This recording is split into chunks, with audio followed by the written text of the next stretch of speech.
गिबियाव बड'सा खौरांबिलि बिथांमोननिसिम साबायखर थाबाय। दिनै सिलाफ्रा दख'र दुलार आफादनि बेन्दोङाव जोंनि बे सिलाबालिगाव हालामनि गंसेल' गोजौ फरायसालि जाय बड' हागजार दिनै बे फरायसालियाव फैगौ HSLC एग्जामिनेशन बा मेट्रिक होगोन गोनां माखासे फरायसाफोरखौ बिथांमोनखौ लोगो हमनाय जायो आरो बिथांमोनजों जोंनि माखासे गोसोनि बाथ्रा सावरायनाय जायो आरो लोगोसे मोनसे सांग्रांथि सावरायलायनाय बा मेल बेखेवनाय जादों आरो बे आनजादाव माबायदि मोजां फिथाइ लाबोनो हागोन बेनि बागै गोबांथार मेलेमजिबि बिथांमोना बोसोन बिबुंथि होयो आरो लोगोसे बिमा बिफा दिथागिरि बिथांमोनखौबो हांख्रायनानै बे फरायनाय बिथिङाव जोङो बर' फरायसालि बिथांमोना माबोरै मोनसे गुन गोनां फिथाइ लाबोनो हायो बेनि बागै मोनसे सावरायमेल लानाय जादों। नोंथांखौ फुंखा सुबुं महरै बा आलासि महरै लिंहरनाय नोंथाङा माबायदि मोनदों बेयाव फैनानै बाहागो लानानै? आं गिबियावनो साबायखर बावदों जोंनि सिलाफ्रा दख'रा दुलार आफादनि मावथि बिथांमोनखौ बिथांमोना आंखौ आलासि हिसाबै माखासे बिबुंथि लानो हांख्रायहरनायलाय आं गोजोननाय मोनदों आरो लोगोसे फरायसा फरायसुलि बिथांमोननि जि गोसो गुदुं थुलुंगा बिथांमोननि जि आब्रुथिखौ नुनानै आं जोबोद गोजोननाय लोगोसे साबायखर बावदों। आसा फारिदों बिथांमोना दिनैनि बे हाबाफारिजों गोबांथार गावखौ गाव सांग्रांथि खालामगोन आरो मोजां फिथाइ लाबोगोन बेखौ आङो नुनो मोनदों आंनि नोजोरजों। साबायखर।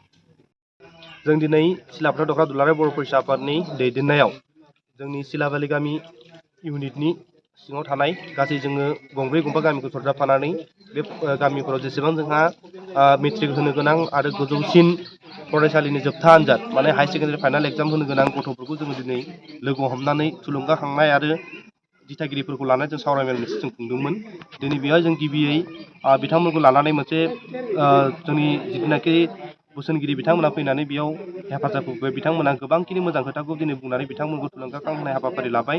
जों आसा फारिदों बिथांमोना जेन मोजाङै मोजां रिजाल्टखौ मोननो हायो आरो मोनसे खोथाखौ आं दिनैनि दिनाव बुंनो गोसो जाबावबाय जों सिलाफ्रा दख'र दुलाराय बर' फरायसा आफादा दिनैनिफ्राय 11 अक्ट'निफ्राय लानानै 20 अक्ट' जानुवारिसिम जोङो गासै सिलाफ्रा दख'रनि सिङाव थानाय जेसेबां हाई सेकेन्डारि होग्रा आरो मेट्रिक होग्रा फरायसाफोरखौ जों लोगो हमनाय मोनसे हाबाफारि लादों। जाय हाबाफारियाव जों गथ' फरायसुला फरायसुलिफोरनो बिथांमोननो जोङो बहि गांसेजों लोगोसे कलम गंसे होनानै बिथांमोनखौ जों थुलुंगा होदों जेन बिथांमोना फैबाय थानाय आनजादाव मोजां मोजां रिजाल्ट खालामो जों बेखौ आसा फारिनानै लोगोसे सिलाफोथारनि हालामाव थानाय फरायसाफोरा जोंनि सिलाफोथारखौ मैखोमै मोनसे जौगाहोनाय लामायाव आगान सुरनो हायो बिनि थाखाय जों हाबाफारिखौ जों लादों। दिनै जों जागायजेनबाय गाबोन जोंहा दैमालु दङ, फारियै जोंहा दिपा इउनिटआव दङ आरो जोबथारनायाव जोङो सेङाजान इउनिटआव बे हाबाफारिखौ जों लानाय जादों। 30 बोसोरनिफ्रायनो देहायारि जोथोननि बिथिङाव बुहुमनि बयजोंबो फोथायजानाय लोगोसे साबसिन आरो रावजोंबो रुजुजायै गोरोन्थि गैयै फिथाइनि रादाय होग्रा एप'ल' डायग्नोस्टिक्सआ नोंथांमोननि साखाथियाव सौफैबाय।